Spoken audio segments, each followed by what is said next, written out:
Bonsoir à tous, merci de nous rejoindre et merci à NMO France, en particulier à Souad Mazari, sa présidente, de m'avoir confié la préparation et l'animation de cet échange qui s'annonce donc riche en échanges constructifs. Merci au Club de la Presse de nous accueillir.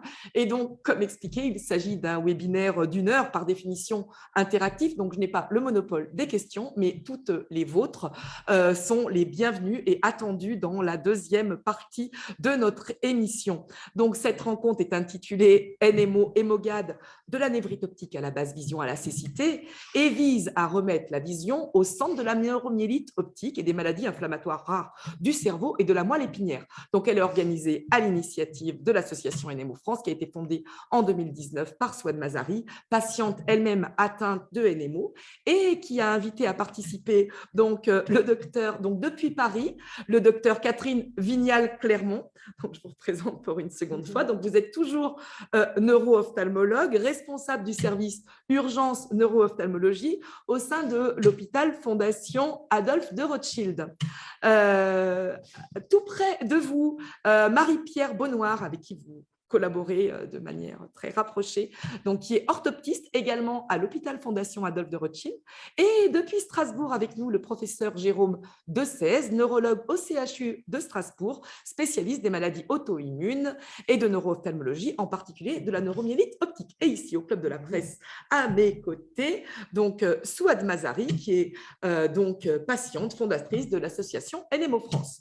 Donc, petit mémo avant de donner la parole à chacun. Donc, NMO France est la première et unique association de patients en France et dans le monde francophone dédiée aux personnes touchées par la neuromyélite optique, anciennement appelée maladie de Neuvik, aux maladies du spectre de la NMO ou NMOSD, ainsi qu'aux autres maladies inflammatoires rares du cerveau et de la moelle épinière, comme la maladie du spectre des anticorps anti-MOG, MOGAD, la myélite transverse, l'encéphalomyélite aiguë disséminée, EMAD, et la névrite optique. J'y suis arrivée.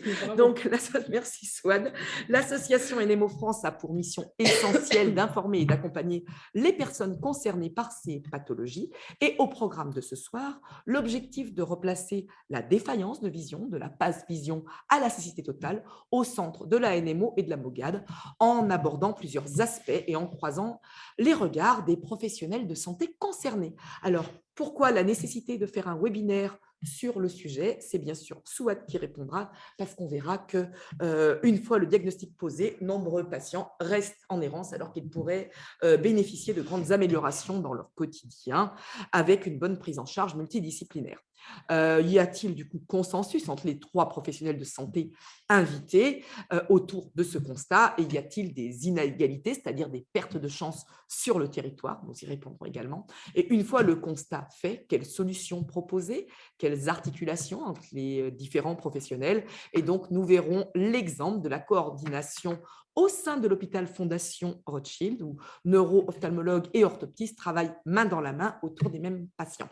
Enfin, quel message passer tant auprès des patients pour leur donner des clés, parce que vous êtes venu chercher d'ailleurs en vous connectant, qu'auprès des confrères pour mieux prendre en charge collectivement le déficit visuel. Alors, question à Souad. Donc, on rappelle que vous êtes atteinte de neuromyélite optique, que vous êtes fondatrice de l'association NMO France. Alors, pourquoi le sujet de ce soir? Et merci de faire un résumé synthétique de votre histoire médicale qui vous a conduit à la fondation de NMO France, donc sans entrer dans tous les détails sur lesquels nous reviendrons. Souad, pourquoi ce sujet ce soir? Bonsoir à tous, merci d'être parmi nous. Le sujet de la névrite optique est un sujet majeur pour la neuromyélite optique.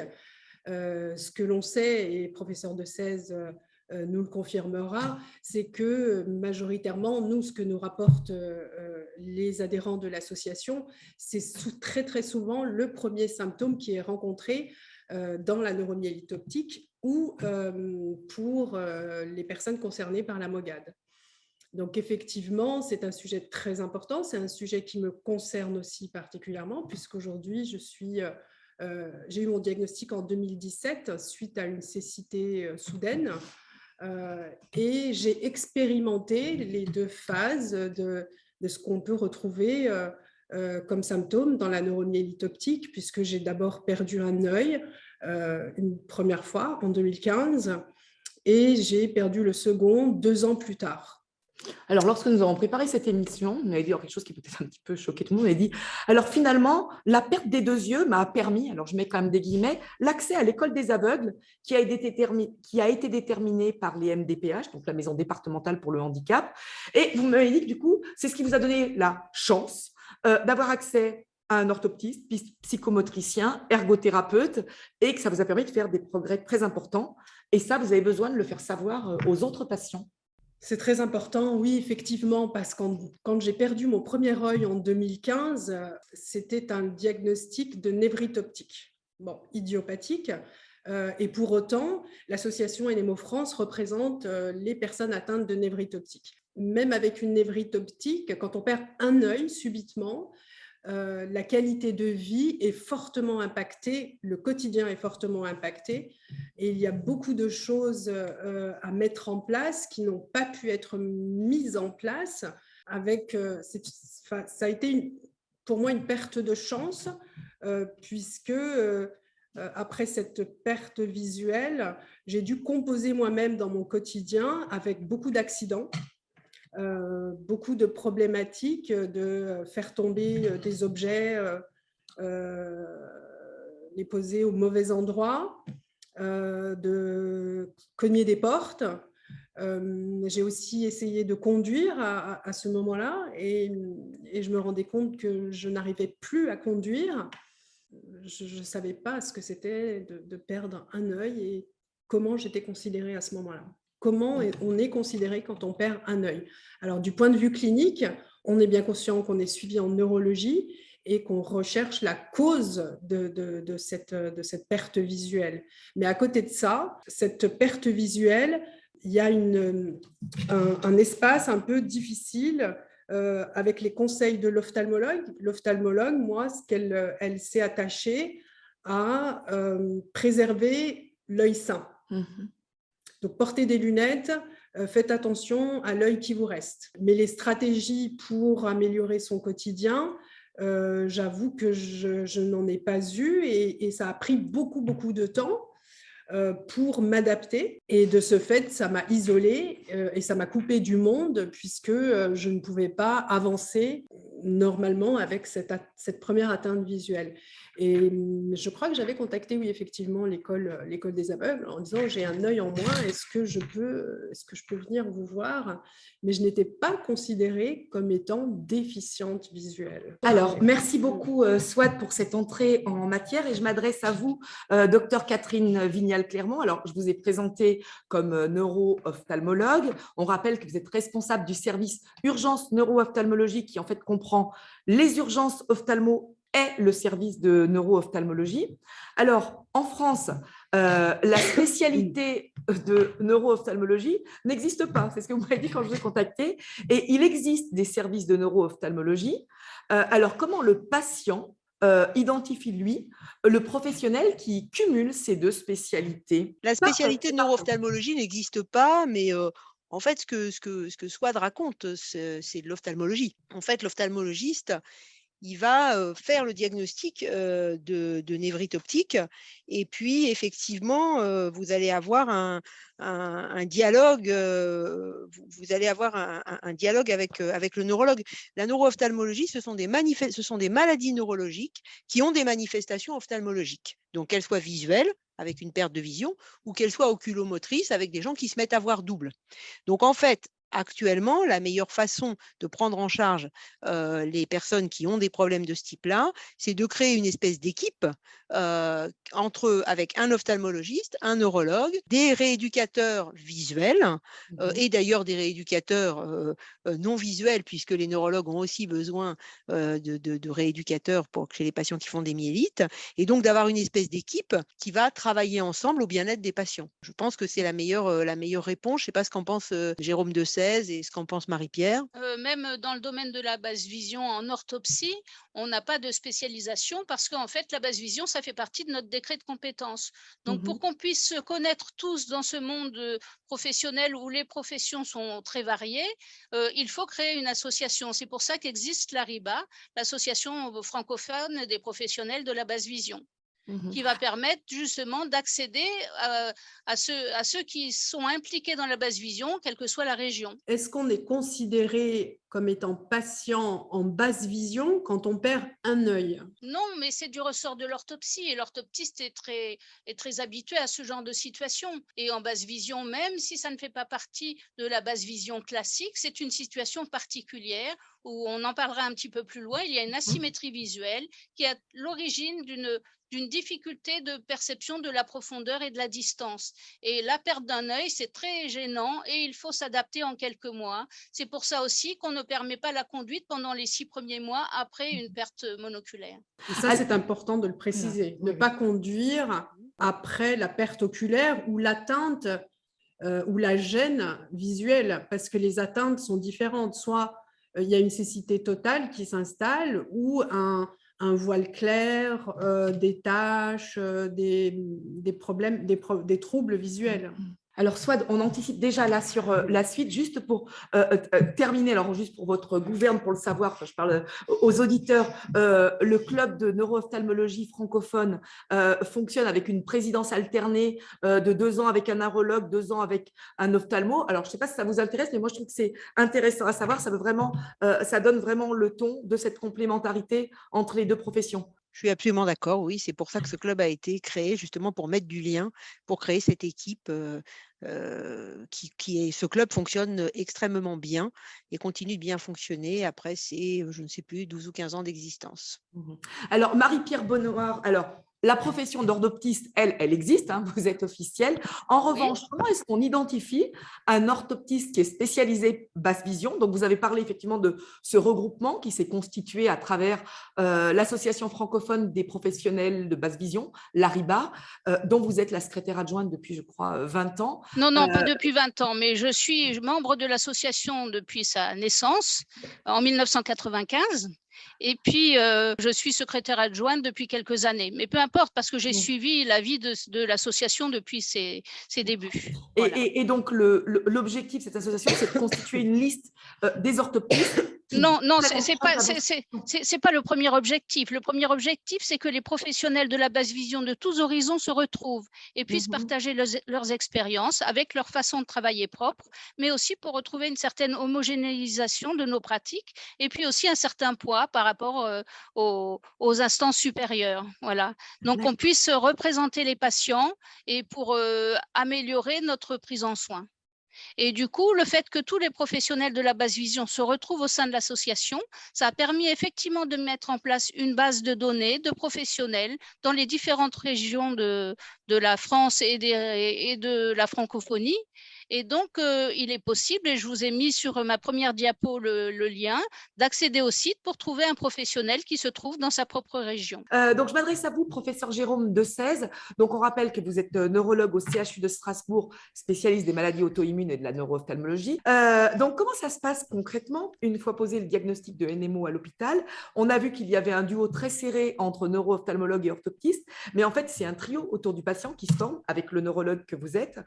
Et vous êtes donc vous-même spécialiste de neuro-ophtalmologie. Est-ce que vous adressez directement les patients de basse vision auprès de l'orthoptiste quand la gêne visuelle est identifiée et évaluée? Alors ça se fait en 2 temps, c'est-à-dire que dans un premier temps, on va quand même essayer d'éviter cette basse vision et c'est vrai que c'est là qu'on a fait beaucoup de progrès depuis maintenant 5-6 ans, surtout 15 ans, parce qu'on a découvert en 2006-2007 l'anticorps anti-AQP4 qui est de plus en plus fiable dans sa détection. Alors toutes les NMO ne sont pas anticorps anti-AQP4 positifs, mais à peu près 70 à 80%. Et donc dès que le diagnostic va être posé, actuellement, on va essayer de proposer des traitements pour protéger l'œil. Donc on est beaucoup plus dans le préventif, mais bien sûr, certains patients déjà ont une maladie plus ancienne ou ont échappé au traitement. Et bien sûr, dans ce cas-là, on va travailler main dans la main avec les ophtalmologistes. Alors, il y a 2 aspects. Il y a la surveillance ophtalmo pour pouvoir quantifier la sévérité, le risque de rechute, etc. Donc là, c'est plutôt dans les consultations de neuro-ophtalmologie que l'on va faire ça. Nous, on a une consultation 1 fois par mois avec les collègues ophtalmo où on peut voir les patients, faire les tests pour surveiller et vérifier les éventuelles séquelles. Et puis l'aspect basse vision qui a été très bien décrit et qui lui va être abordé avec les orthoptistes Et là, on a un réseau, on va dire, de connaissances, de personnes qui prennent en charge. Je dirais que de toute façon, c'est des choses qui sont, tout à fait, bien, structurées dans les services d'ophtalmo, parce qu'il y a malheureusement bien d'autres maladies qui donnent des basses visions, parfois même plus fréquentes que, la neuromyélite optique. Et donc, il y a, heureusement des services, spécialisés dans cette, approche et des associations aussi, comme ça a été décrit. C'est vrai que les neurologues connaissent peut-être un petit peu moins bien la basse vision et donc ce club, c'est aussi de se rencontrer les ophtalmos, les neuros, les orthoptistes pour, faire connaître, la basse vision, et tous les outils qui peuvent être, mis en place, tout ce qui est agrandisseur, tout ce qui est voilà, qui vont vous être décrits plus tard. Mais je crois que c'est important parce que les neurologues sont pas forcément, très, formés à ça, donc de faire vraiment un binôme comme ça a été dit entre neuro et ophtalmo. Au jour d'aujourd'hui, ce que les patients, la crainte des patients, c'est quand on a bien constaté une amélioration du diagnostic. Le diagnostic est fait de façon très précoce, il arrive au bout d'un mois, que ce soit pour la MOGAD ou pour la neuromyélite optique. Reste la problématique de la neuromyélite optique sans anticorps, double séronégative. C'est lors de cette atteinte du nerf optique, cette crainte d'avoir une nouvelle atteinte et parfois de ressentir une gêne, un problème visuel. Et parfois, certains nous rapportent qu'à l'IRM, ils ne pouvaient pas voir cette atteinte et que pourtant, il y avait un déficit visuel constaté par le malade. Alors le déficit visuel, il est avant tout, clinique, hein. L'IRM a fait certes des progrès et on voit de plus en plus, mais c'est clinique, hein. Alors c'est vrai que les gens, font parfois la blague: «Le patient ne voit rien, l'ophtalmologiste non plus», parce que ça se passe derrière l'œil, c'est le fameux nerf optique. Mais ça, c'était il y a 50 ans. Maintenant, l'ophtalmologiste, il sait très bien que derrière l'œil, il y a un nerf optique et que si lui ne voit rien, on va dire, d'ophtalmologique, eh bien, il va adresser, son patient, au neurologue, pour, compléter les explorations et aller voir le cerveau et le nerf optique qui est directement attaché, au cerveau. Donc, de ce côté-là, l'IRM, c'est, on va dire, un plus, comme d'autres examens, hein, comme les potentiels évoqués ou l'OCT, qui sont des examens d'exploration.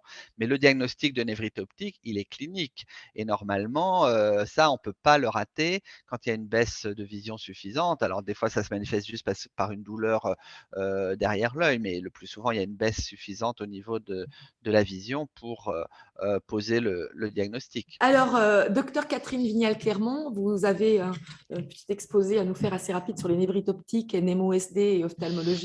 Est-ce que vous pouvez nous rappeler le diagnostic de névrite optique pour l'ophtalmologiste et aussi nous rappeler les grandes dates, alors sans pareil rentrer dans toutes les… nous faire un petit historique aussi. Alors, juste je vais être très rapide, mais c'était pour rebondir sur ce qu'a dit Jérôme Desèze. Effectivement, pour l'ophtalmologiste, le diagnostic de névrite optique, c'est un diagnostic clinique. C'est quelqu'un qui vient avec une baisse visuelle plus ou moins importante, très, très souvent douloureuse, c'est souvent une femme. En fait, ce que voit l'ophtalmo, c'est que la pupille du côté de la baisse visuelle ou de la gêne visuelle ne réagit pas comme l'autre et que la rétine est normale. Et donc, il se dit c'est une névrite optique. Et donc, l'ophtalmologiste, après, son problème, ça va être à la fois d'aller vite et à la fois de déterminer ou en tout cas de subodorer la cause pour savoir si on est devant un problème d'inflammation du système nerveux central. Et effectivement, la plus fréquente, c'est quand même la sclérose en plaques. Donc les NMOSD, les MOGAD et autres doubles séronégatifs sont quand même beaucoup plus rares. On a cette chance qui nous mène finalement à l'urgence. Voilà, donc en fait, c'est à la fois, il faut être rapide, mais il faut être précis et il faut savoir, c'est ce qu'a dit Jérôme juste avant, c'est que finalement, les savoirs ont énormément évolué depuis en fait la découverte par Eugène de Vic de ce qu'il a appelé la maladie de De Vic d'ailleurs, qui était fin 19e mais qui n'était pas du tout ce qu'on appellerait maintenant la NMOSD, jusqu'à finalement le développement de l'IRM, les découvertes des différents anticorps, le concept de neuromyélite du spectre de Vic et le protocole national de soins de la neuromyélite optique du spectre de Vic qui a été réalisé et fait en fait extrêmement récemment en 2021. Donc en fait tout ça c'est un continuum, ce qui fait que pour l'ophtalmologiste, il va falloir à la fois aller vite et devant quelque chose qui est rare, puisque vous voyez ces différents papiers, en fait 110 patients, il y avait 10% d'anti-MOG, 5% d'anti-AQP4. Une autre publication, en fait, les anti-MOG et les névrites optiques du spectre de vie positive aux auto-anticorps, c'est quelque chose finalement de rare. On le voit partout, sauf peut-être en fait, effectivement, dans les pays asiatiques. Mais dans nos contrées, en fait, c'est quand même quelque chose de rare. Donc, c'est rapide, mais en fait, découverte, mise en évidence de quelque chose qui finalement est rare.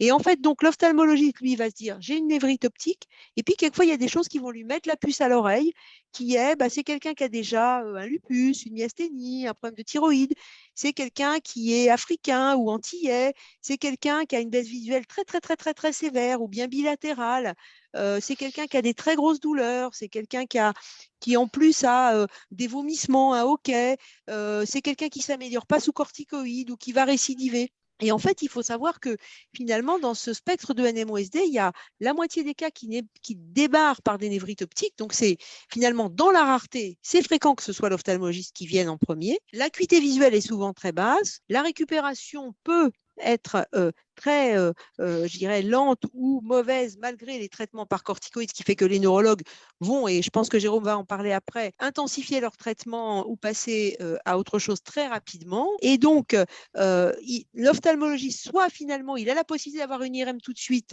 et il va faire l'IRM et envoyer au neurologue. Bon, nous, c'est un petit peu notre cas, mais c'est vrai que ce n'est pas le cas partout. On va voir ces IRM très particulières avec des atteintes très importantes, souvent postérieures, souvent qui peuvent être bilatérales. Mais en fait, le conseil qu'on peut donner aux ophtalmologistes, finalement, c'est d'envoyer tout de suite. Je crois que c'est ce qui s'était passé pour SWAD, où l'ophtalmologiste avait tout de suite décroché son téléphone et l'avait même envoyé, si je me souviens bien, chez les neurologues. Donc, c'est le rôle de l'ophtalmologiste d'aller très vite, de faire son bilan visuel initial, acuité visuelle, champ visuel, OCT. Pourquoi? Parce que ce qui est important, et on l'a évoqué tout à l'heure, c'est il y a ce que voit le patient, c'est ce qu'on appelle la fonction visuelle, c'est l'acuité et le champ visuel. Et puis, il y a la structure visuelle, c'est l'OCT, c'est l'IRM. Et c'est deux choses qui, à la fois, vont ensemble, mais ne sont pas complètement liées. Et donc, il va falloir suivre les deux.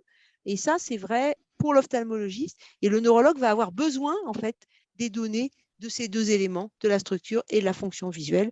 Et donc, c'est une urgence. Et l'ophtalmologiste, il va faire le diagnostic, mais après, il va falloir qu'il revoie le patient après traitement.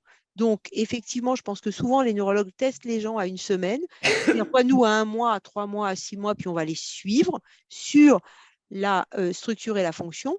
On voit très bien avec ce qu'a raconté Souad qu'il y a un problème de communication avec les patients et d'expliquer en fait les séquelles, d'expliquer l'éblouissement, d'expliquer la gêne sur l'appréciation des distances, du relief, des couleurs, sur les cibles en mouvement. Et puis, effectivement, en partenariat avec l'orthoptiste et avec les opticiens, de prescrire un équipement optique qui va être adapté, qui donne la meilleure acuité visuelle, avec des filtres éventuels, car les gens sont très souvent éblouis. Et lorsqu'on en arrive en fait à ce concept de basse vision, de gêne visuelle malgré cet équipement optique, eh bien, il faut aller vers une orthoptiste qui va prendre en charge le patient. Voilà.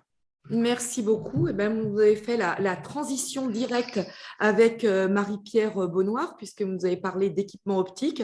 Alors, au passage, voilà, vous avez parlé d'éblouissement. Donc, SWAD, alors ça lui va très bien les lunettes, mais en fait… Oui, veuillez m'excuser, je suis obligée de mettre mes lunettes. Plein d'écrans. On a plein d'écrans, on est désolé, SWAD. Il y a des grosses lumières en face de moi. Il y a des grosses lumières et voilà. C'est éblouissant, c'est incommodant et les lunettes vont apaiser, c'est-à-dire diminuer la gêne. Et c'est bien là ce qu'on essaye de faire pour les névrites optiques, de la neuromyélite optique, de la myélite et de la MOGAD. Ce qu'il faut bien comprendre, c'est que le patient va atterrir chez l'ophtalmologue, ensuite aux urgences et ensuite chez le neurologue. Le neurologue va traiter ce que vous expliquiez tout à l'heure, la clinique. Donc, arrêter l'attaque de la neuromyélite optique ou de la MOGAD, donc avec tout ce que vous avez mis en place. Et puis, est-ce qu'aujourd'hui, les traitements favorisent la récupération quand il y a une névrite optique où empêche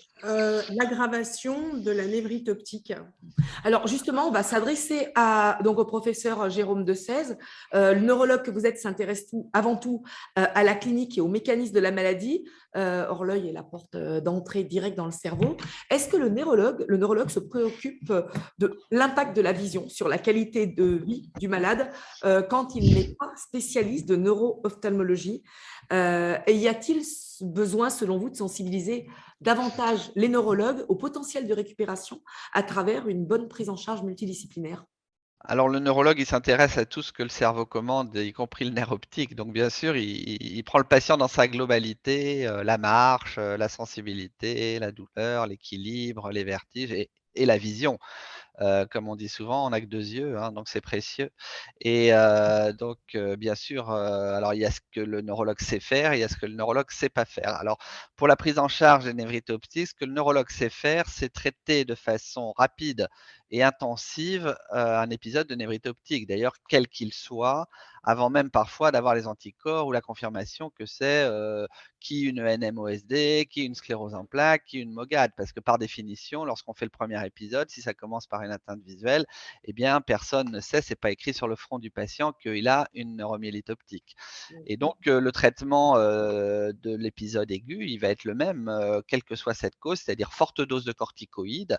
Et si ça ne marche pas, les échanges plasmatiques, que je décris souvent pour les patients qui connaissent pas, c'est un peu comme une dialyse. On prend votre sang, on le filtre des mauvais anticorps, on suppose qu'il y a des anticorps, on le filtre et on vous remet comme une dialyse le sang épuré de ces anticorps. Donc ça, c'est le traitement de la phase aiguë. Dans un certain nombre de cas, ça permet de récupérer tout ou partie de la vision, mais dans certains cas, et on sait que c'est tout le problème de cette neuromyélite optique, il peut y avoir déjà des atteintes bilatérales d'emblée sans récupération. Fort heureusement, c'est assez rare, mais il peut y avoir des atteintes successives. Et donc, c'est pour ça que c'est important, au pire, de faire le diagnostic après la première poussée pour épargner le deuxième œil. Et donc, c'est le deuxième volet de la prise en charge du neurologue qui est le traitement préventif. Donc, éviter une rechute, soit sur le même œil, soit sur l'œil contralatéral, soit sur les 2 yeux en même temps. Et donc là, ça va être tout le travail dès qu'on a récupéré le dosage des anticorps et qui sont positifs, ou même s'ils sont négatifs, mais qu'on a éliminé une autre cause et qu'on pense que c'est une neuromyélite séronégative, eh bien de donner un traitement préventif des rechutes. Alors là, on n'est plus sur les corticoïdes et ces échanges plasmatiques, plasmaphéreses, qui sont des espèces de dialyse. On est sur des traitements qui agissent sur le système immunitaire pour bloquer les anticorps. Alors, on en a plusieurs sortes. Il y a 3 traitements très puissants qui sont sortis ces dernières années et qui permettent, dans plus de 80% des cas, d'éviter les rechutes. Mais encore faut-il bien sûr laisser le temps à ces médicaments d'agir. Ça prend quelques semaines à quelques mois, selon les mécanismes d'action. Et après, et bien sûr, il faut que le traitement fonctionne. Si l'un d'entre eux ne fonctionne pas, éventuellement, la possibilité d'en donner un autre, de changer de mode d'action. Et parfois, on est obligé de tâtonner. Parfois, on gagne du premier coup, mais parfois, on tâtonne. Et encore une fois, ces médicaments, le dernier d'entre eux vient d'avoir l'autorisation de mise sur le marché européenne et n'est qu'en accès précoce. Donc, c'est vraiment on rentre dans cette ère thérapeutique puissante, mais c'est vraiment tout récent. D'accord, merci beaucoup. Alors, quel est le rôle de l'orthoptiste spécialisé dans la basse vision et comment se déroule le bilan orthoptique Si vous permettez, oui, bien sûr, soit que nous permettons. C'était très important. Excusez-moi, Marie-Paul. Marie-Pierre. Marie-Pierre, Mais elle pardon. avait compris qu'on s'adressait à elle. C'était très important ce que venait de dire le professeur Desèze, et tout ça arrive avant les séances d'orthoptiste. Et la question que je voulais poser, et qui est importante pour les patients qui arrivent au sein du service neurologie, donc le neurologue va tout faire pour arrêter pour réduire la poussée inflammatoire et réduire l'aggravation et l'atteinte sur les nerfs optiques, ce qui va empêcher la cécité, etc. Est-ce qu'aujourd'hui, grâce aux 3 nouvelles thérapies qui sont arrivées, est-ce que face à cette urgence, les traitements peuvent être administrés rapidement? Est-ce qu'il y a un délai? Quel est le moment après la cortisone, les échanges plasmatiques? Est-ce qu'on renvoie le patient ou est-ce qu'on lui administre tout de suite les traitements en hospitalisation? Alors, c'est une excellente question. C'est vrai qu'à ce jour, ces traitements dont je vous parle, n'ont pas, démontré un effet, récupérateur sur la poussée, plutôt un effet préventif des rechutes. Mais, on imagine que peut-être si on traite très, très tôt après, la découverte de la maladie, peut-être on pourra, améliorer un potentiel de récupération, mais ça Mhm. reste théorique. C'est-à-dire que les essais qui ont été faits avec ces médicaments, c'était des essais chez des gens déjà diagnostiqués, qui avaient fait une rechute, mais 3 mois, 6 mois ou 1 an avant, et on a regardé, avec ce traitement, contre un placebo, si ça évitait, les rechutes, et c'est le cas. Mais on n'a pas montré un potentiel de récupération évident avec ces traitements à ce jour, mais on serait très tenté, bien sûr, de les commencer au plus vite, ne serait-ce que pour éviter quand même les rechutes, mais peut-être pour, optimiser un petit potentiel, de récupération encore, mais qui ne va pas être un potentiel de récupération si on le commence, 5 ans ou 10 ans après, une perte de vision. Ça va être, 1 mois, 2 mois, 3 mois, jusqu'à 6 mois éventuellement après. On peut se servir d'un examen qui est assez pratique, qui est l'OCT, qui permet de voir l'épaisseur en fibres du nerf optique, qui est un examen tout simple qu'on fait avec les ophtalmos et qui permet de voir si on est sur un stade séquelaire ou si on a encore un potentiel de récupération. Ça permet de donner, une idée pronostique aux patients, de ne pas laisser un espoir, inutile quand on voit que le nerf est totalement atrophié et que, bah, il vaut mieux en effet faire de la basse vision que de perdre son temps à prendre, des choses, inutiles. Mais, c'est sûr que ces traitements dont je vous parle, en dehors des corticoïdes et des échanges plasmatiques, sont plus préventifs que curatifs. Merci, Merci professeur de beaucoup. thèse. Je vais donner la parole à Marie-Pierre Bonnoir pour nous parler de NMO et d'orthopsie, puisque le temps court et l'objectif est quand même de pouvoir laisser la place aux questions des auditeurs. Donc, Marie-Pierre, à vous la parole, et c'est parfait parce que vous avez eu la bonne idée de nous afficher les coordonnées utiles à l'écran. Je Voilà, vous donc laisse la parole. voilà, je les passerai donc tout de suite, hein. Il y a un numéro vert gratuit qui est dédié à la déficience visuelle qui permet aux personnes, que ce soit professionnelles ou patients, de s'informer. Le site de l'Ariba peut donner des coordonnées de professionnels et puis vous avez 2 coordonnées d'ouvrages auxquels vous pouvez accéder en ligne qui permettent aux personnes de trouver des moyens de s'adapter à leur situation et de trouver des informations surtout qu'ils auraient eu du mal à trouver autrement. Merci. Ces Voilà. informations seront reprises sur le site de NMO France parce qu'elles OK. sont bien utiles à tout le monde. Je vous en prie, continuez. Voilà, donc le bilan orthoptique basse vision, il va être proposé lorsque le patient présente des signes fonctionnels. L'éblouissement est un des grands signes, une diplopie, et des répercussions de son atteinte visuelle dans le quotidien. Donc le rôle de l'orthoptiste va être de faire une évaluation, d'informer le patient, de mettre en place une rééducation si nécessaire, et parfois de le mener à rencontrer d'autres professionnels qui pourront participer à leur façon. Donc, je passerai rapidement sur ces 2 diapos pour ne pas perdre de temps. Le bilan a plusieurs objectifs. Y compris Déjà, quand on a perdu un œil, hein, un seul œil. en fait, Quand il y ce a ne l'atteinte. sera pas réellement un bilan basse vision puisque la situation visuelle est meilleure sur un œil, mais l'orthoptiste peut avoir son intérêt dans une situation monoculaire où il faut Voilà. justement s'adapter à une atteinte unilatérale. Donc, l'orthoptiste agit, mais pas de la même façon. Et puis, pas dans le cadre d'une prise en soin basse vision, mais on est dans un domaine qui nous parle et qui est notre domaine de base, finalement, la vision binoculaire. Donc, la perte de la vision binoculaire, c'est quelque chose qu'on sait faire. Et puis, les patients ont besoin de comprendre pourquoi, justement, ils sont imprécis, pourquoi ils ont du mal à s'adapter. Et donc, c'est aussi notre rôle d'aider à l'acceptation de la situation et surtout de trouver les moyens de s'adapter au mieux. Voilà. Donc, le bilan basse vision va avoir plusieurs objectifs: connaître le patient, sa situation de vie, son entourage, ses intérêts et ses besoins, évaluer sa situation visuelle et rechercher de quelle façon il sera possible de l'aider dans son quotidien et dans ses demandes et par rapport à sa situation particulière. Donc, l'atteinte visuelle, elle va se répercuter, bien sûr, dans les différents domaines de la vie, professionnelle, sociale, personnelle, familiale. Et puis, elle va agir et elle va intervenir selon les distances, dans les déplacements, dans les situations de vie quotidienne et dans les activités de prêt. Donc, le bilan comporte 3 parties qui sont très importantes: l'évaluation sensorielle, motrice et la façon dont le patient va utiliser sa vision, donc et cet aspect sensorimoteur dans la réalisation de différentes tâches. Donc, au terme de ce bilan, va être posé un diagnostic orthoptique qui va permettre de savoir de quelle façon on va pouvoir agir pour permettre au patient d'être mieux dans son quotidien, à la fois par le biais éventuel de la rééducation, dont on définira les axes et objectifs, et par des propositions d'orientation vers différentes aides ou des professionnels adaptés. Donc, on est amené à rencontrer différentes situations. L'éblouissement, par exemple, est un élément très important et quasi systématique en cas d'atteinte du nerf optique. Sur les 4 dossiers que j'ai étudiés, les 4 patients ont présenté un éblouissement. La symétrie visuelle est aussi un point vraiment important et fréquente, et elle va affecter la précision du geste et de la marche, la trajectoire et la stabilité, d'où l'importance de la prendre en compte. Lorsqu'il existe une atteinte de la vision centrale, un scotome central, cela entraîne une dégradation de la vision du détail. Et lorsqu'il existe une atteinte du champ visuel périphérique, l'information ne va plus être perçue dans certaines zones du champ visuel. Alors, comment va-t-on agir?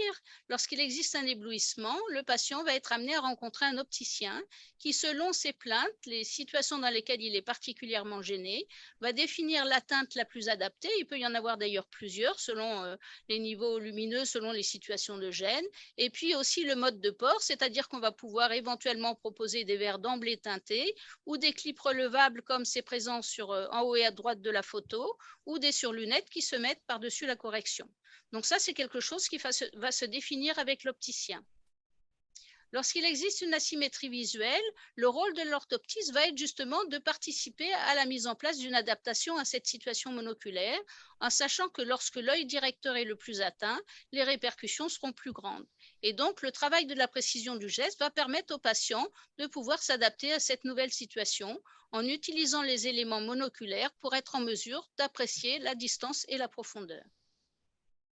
Lorsqu'il existe un scotome central, cela a des répercussions multiples et ça entraîne en particulier une baisse d'acuité visuelle dont les conséquences seront variées en fonction de la taille de la zone de non-vision, donc du scotome. Le patient qui a donc une atteinte de la partie centrale de sa vision va se retrouver en besoin de déplacer cette zone pour pouvoir aller utiliser une zone de vision périphérique et on va appeler ça l'excentration. Donc la personne excentre son regard pour pouvoir utiliser une zone encore fonctionnelle et cette zone fonctionnelle par contre est de moindre capacité. Donc pour pouvoir accéder aux petits caractères par exemple pour la lecture, il faudra utiliser des solutions grossissantes et là ce sera la rencontre de l'opticien. Alors, il existe différentes solutions qui sont présentées au-dessous, allant des petites lunettes, petites surcorrections, jusqu'à la loupe électronique. Et ces moyens vont permettre de mettre ce qui veut être vu à la définition de la zone de rétine ou de la zone de champ visuel qui est encore fonctionnelle. La vision étant réduite, il faudra aussi trouver des moyens d'adapter le téléphone et l'informatique, et ça, c'est plutôt du rôle des ergothérapeutes. Lorsqu'il existe une atteinte du champ visuel périphérique, il y a donc une perte de l'information dans certaines zones de l'espace, et les répercussions vont être directement liées à la surface et à la direction atteinte. Donc le patient va pouvoir être gêné pour voir le sol ou va être gêné en vision latérale ou supérieure. Donc, le travail de l'orthoptiste en tant que rééducateur pour permettre aux patients de s'adapter et d'entraîner l'exploration vers la zone de manque et de mettre en place des contrôles qui vont éviter les omissions. Donc, merci beaucoup. Donc, c'est vraiment aux patients. D'accord. C'est aux patients d'aller chez l'orthoptiste ou comment ça se passe? C'est une consultation qui est prise en charge? Oui, l'orthoptiste travaille sur prescription médicale. Donc, ça doit être un professionnel médecin qui doit adresser le patient vers l'orthoptiste. Donc, en général, c'est l'ophtalmologiste. Mais parfois, ça peut être d'autres médecins. Mais il est nécessaire qu'il y ait eu un bilan ophtalmologiste qui permette d'être sur de bonnes bases pour commencer la rééducation. Si on n'a pas de notion de la correction du patient, s'il n'est pas bien équipé en vision de loin ou en vision de près, on va se retrouver dans une situation où il va y avoir des erreurs, donc le bilan ophtalmo est nécessaire. Donc généralement, c'est plus appréciable que ce soit l'ophtalmo qui adresse après avoir fait son bilan. D'accord? D'accord. Voilà. Donc, la prise en charge, elle se fait par la sécurité sociale à 60% et par les mutuelles pour les 40% restants.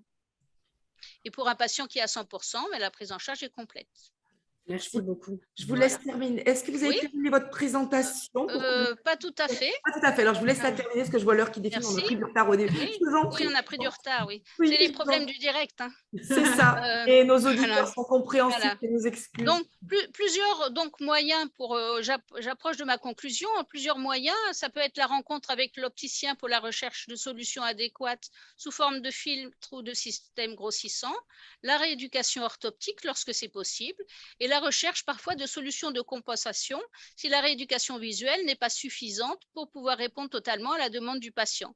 Et dans ce cas-là, on l'orientera vers une prise en soin globale où le patient rencontrera des professionnels de la basse vision dans le cadre d'un lieu où ils sont réunis, ou parfois, lorsque ça n'est pas possible, en mettant en place des aides de proximité qui vont être à la fois par les professionnels de la basse vision, mais plutôt en libéral, mais aussi des aides à la personne, la participation bien sûr d'associations, et je n'oublierai pas bien sûr l'entourage. La rééducation, voilà. L'entourage qui est très important, le patient qui est primordial, voilà. C'est primordial.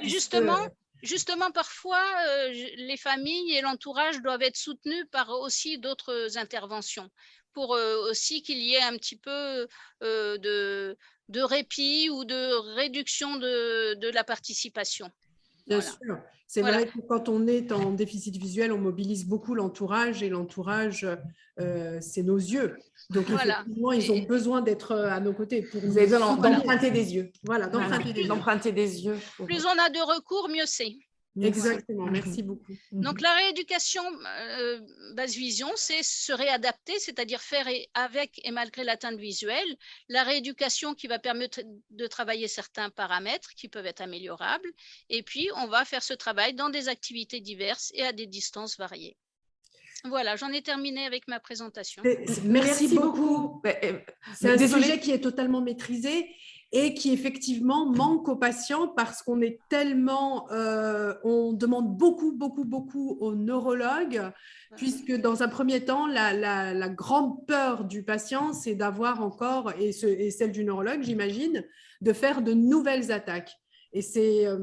Et quand on est, je pense qu'il y a un temps d'adaptation, c'est le temps après diagnostic, annonce diagnostic, repos, qu'on se dirige vers l'orthoptiste. Je pense qu'il ne faut pas se précipiter immédiatement chez l'orthoptiste, puisqu'il y a tout ce temps après la cortisone, la plasmaphéreuse, l'acceptation de la maladie. Et tant qu'on n'a pas accepté la maladie, la prise en charge en orthopsie ne peut pas bien se dérouler.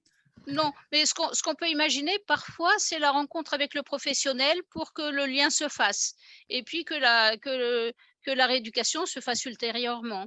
Mais qu'ils connaissent déjà notre existence, ça permet aussi de savoir qu'il y a un recours s'il y a des besoins ultérieurs. Voilà. La maladie est tellement soudaine, l'impact de la maladie est tellement soudain qu'il est très, très difficile au départ aux patients d'arriver jusqu'à vous. Je pense que ça prend 1 an à peu près pour certains avant d'accepter d'aller vers de l'amélioration et du confort, puisqu'au départ, cette maladie qu'on ne connaît pas, qui fonctionne par attaque, par poussée, qui détruit le système nerveux central, au niveau des nerfs optiques de la moelle épinière, il y a un recroquevillement des malades et ce manque de connaissances, ce manque d'informations et de brochures pour cette maladie empêche l'amélioration de la qualité de vie des malades. Et l'association NMO France est avec vous ce soir pour justement éclairer et pour améliorer le quotidien des personnes qui sont en situation de grande vulnérabilité par rapport à leurs attaques inflammatoires. Alors justement, nous attendons vos questions puisque l'objectif était aussi de vous donner la parole pour répondre à vos questions. Avant que je ne les vois s'afficher, je vais la poser à Swat. Que vous a apporté à vous la rééducation et quel bilan du coup de tout ce travail? Parce que du coup, vous avez eu la chance, n'est-ce pas, oui, d'avoir accès grâce à la perte des 2 yeux, on le rappelle, hein, cette chance. Mon expérience est celle de j'ai vécu 2 situations différentes. La première, c'était la perte d'un premier œil Et j'ai vécu malheureusement, parce que je n'ai pas eu les traitements, j'ai perdu le second œil 2 ans après. Et effectivement, l'un dans l'autre, la situation est particulièrement difficile. Et c'est vrai que le diagnostic de neuromyélite optique et l'impact reconnu de la neuromyélite optique, qui est un déficit sévère au niveau des nerfs optiques, m'a ouvert la porte de la formation et de l'insertion à l'école de la FIDEV à Lyon, qui forme les personnes malvoyantes et non-voyantes. J'ai pu avoir accès à l'ergothérapeute, à la psychomotricienne, au cours de locomotion, à l'orthoptiste. C'est à l'école que j'ai eu mes cours d'orthopsie, c'était des cours c'est très épuisant quand on travaille les yeux pour gagner en confort, pour rechercher les zones qui pourraient être éventuellement permettre d'éviter la chute ou un objet qui va arriver à la dernière seconde devant soi, pour se protéger. Et malheureusement, on ne récupère pas la vision. Souvent, moi, on me dit, mais tu vois très bien. Non, je ne vois pas très bien, je me suis bien rééduquée. Je ne suis pas aveugle, je suis NMO. Et c'est tout là la problématique, c'est je crois qu'on ne reconnaît pas encore assez aujourd'hui ces patients qui souffrent de névrite optique jusqu'à la malvoyance ou jusqu'à la cécité, sur ces attaques inflammatoires qui peuvent être répétitives, successives, quand le traitement n'est pas mis en place. Et cette qualité de vie, elle est malheureusement très faible avec la neuromyélite optique quand on a un handicap, et il faut rechercher auprès de ces acteurs l'amélioration de sa qualité de vie. Mais ce qu'on n'avait plus avant, on l'a plus, et comment on fait avec. Voilà. Alors, nous avons Madi qui nous dit merci pour toutes vos informations très intéressantes. Et Marie qui nous pose une question. J'ai eu une myélite transverse. Est-il possible de faire une poussée sur le nerf optique? Donc là, je crois que je laisse répondre. Je vous laisse répondre tous les trois, le professeur de Cesse, et puis je vous laisserai compléter.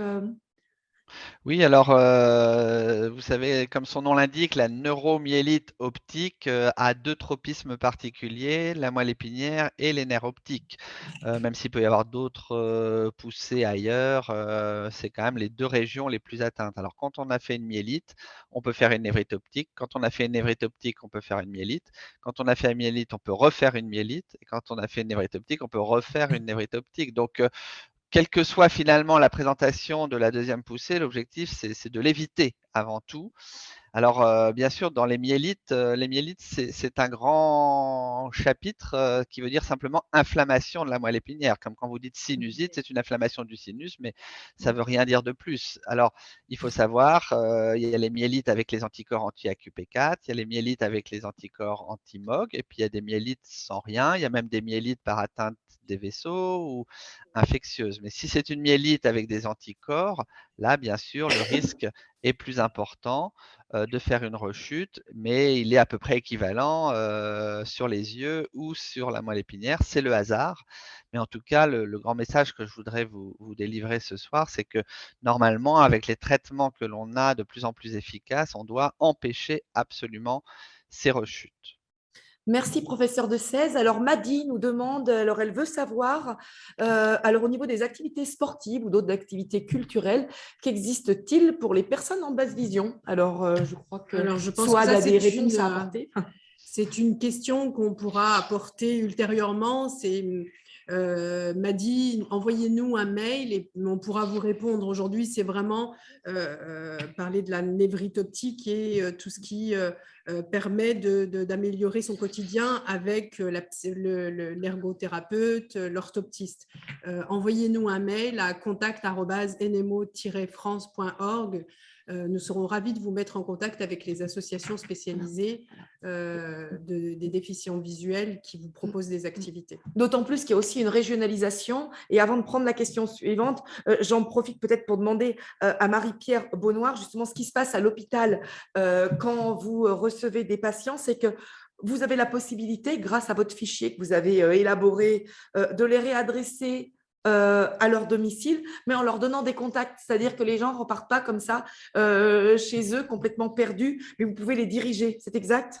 Oui, exactement. En fait, j'ai élaboré au fur et à mesure des années une base de données qui concerne en fait tous les niveaux, que ce soit les professionnels ou aussi les activités culturelles, de loisirs. Et selon la région d'origine du patient, je vais pouvoir donner toutes les informations que j'envoie en général par mail pour justement que ça n'interfère pas trop dans mon bilan, parce que j'ai souvent énormément de questions sur ces points-là. Voilà, c'est très important quand on a un diagnostic, c'est ensuite qu'est-ce qu'on fait. Le neurologue ne pourra pas vous obliger à aller voir l'orthoptiste. C'est à vous de prendre cette décision et d'aller voir l'orthoptiste. Et quand on a une atteinte sur la moelle épinière, on va en centre de rééducation, et en centre de rééducation également, on vous apprend tout un tas de choses, la kiné, etc.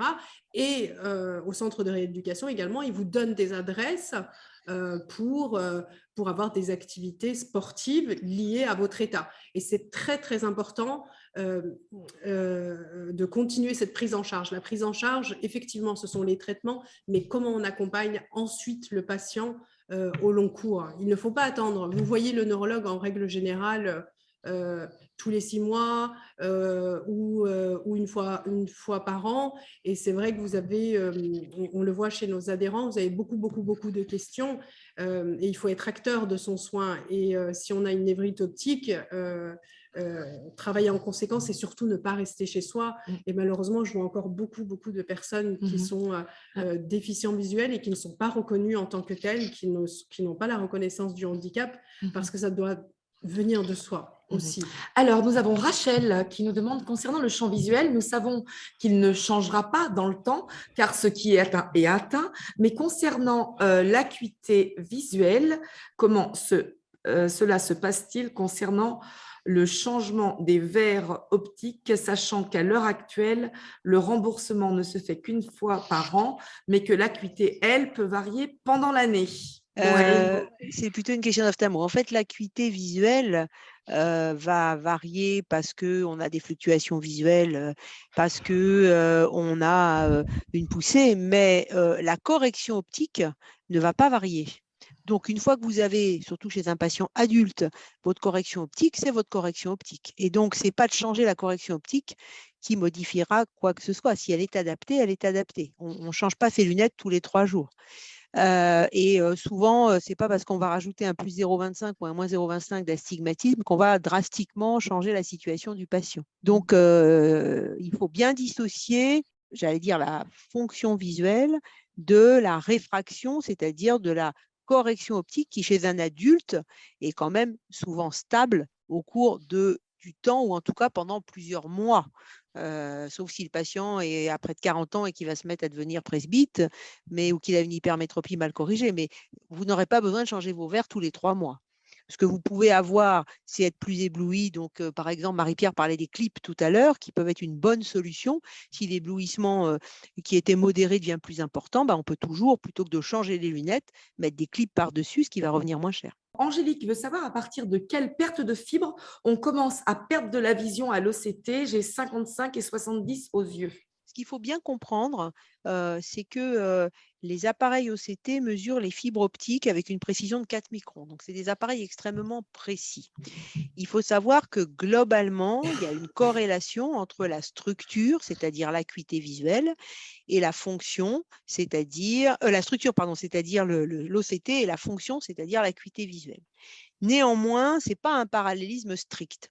Et par ailleurs, en fonction de l'appareil qui est utilisé, on peut avoir des valeurs, des cut-offs de baisse d'acuité visuelle. En fait, ce qui avait été montré dans certaines études faites par des grandes cohortes de neurologues, c'est qu'en dessous de 75 microns, on considérait que la possibilité d'avoir une acuité visuelle optimale était quand même pas bonne.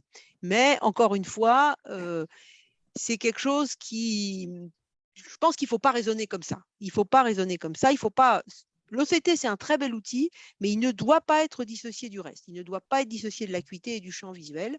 Donc, moins c'est bon en OCT, plus la probabilité d'avoir une acuité visuelle pas très bonne est importante, mais c'est pas aussi… Il n'y a pas j'allais dire, de talons. Hein, on lit souvent 75 microns, mais avec quel appareil, enfin bref.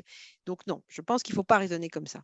D'accord. Merci en tout cas pour votre réponse. Nous allons pouvoir prendre encore quelques questions et puis après nous avons un petit peu débordé, pris du retard au démarrage, donc nous débordons un petit peu, mais pour autant, on va bientôt rendre l'antenne.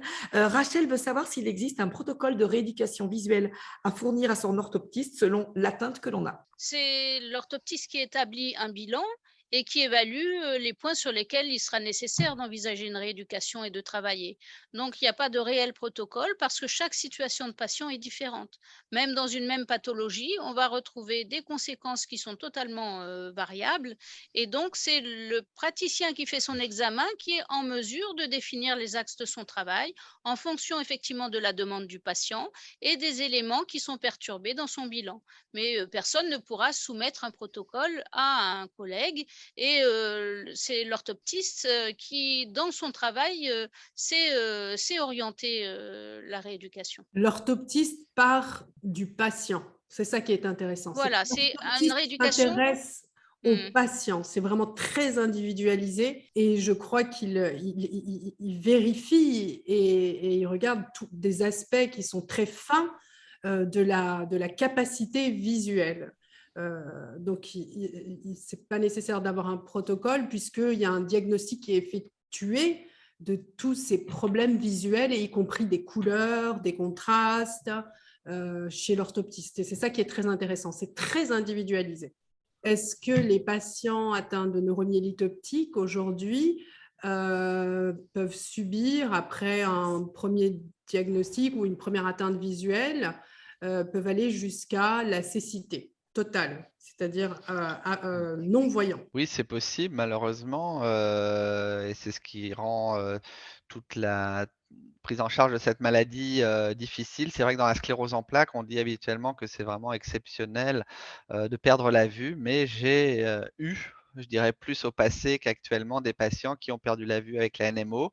Je pense qu'avec les moyens qu'on a actuellement de prise en charge rapide, ce risque est beaucoup plus faible, mais on sait que toute la problématique de la NMO, c'est les attaques, les poussées, et que il peut y avoir des poussées qui entraînent une cécité complète d'un œil et au pire même de 2 yeux. Alors d'une seule fois exceptionnelle, mais ça peut se voir, et sinon plutôt successive. Donc là, ça laisse le temps au moins de protéger le deuxième œil. Mais c'est sûr qu'on va être beaucoup plus rapide et incisif dans le traitement quand l'atteinte est très sévère et que on craint bien sûr d'autant plus les séquelles après sur un deuxième œil en cas de deuxième poussée. Outre les corticoïdes, les traitements ont-ils un impact sur les atteintes de la moelle? Alors oui, enfin, c'est exactement la même chose que pour l'œil, c'est-à-dire que les traitements, faut différencier la poussée de la rechute. Donc c'est essentiellement les corticoïdes et éventuellement les échanges plasmatiques qui vont avoir un effet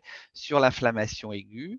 Mais là aussi, comme pour l'œil, on se pose la question, est-ce que de commencer très tôt certains traitements, et notamment les traitements les plus récents qui ont été développés et qui agissent quand même assez vite, est-ce que de les commencer très très vite, même parfois on pourrait se dire sans attendre les anticorps, tant pis s'il n'y a pas d'anticorps, on discutera après de les maintenir ou pas, mais très très tôt en tout cas de commencer un traitement pour bloquer et peut-être aider à réparer l'inflammation.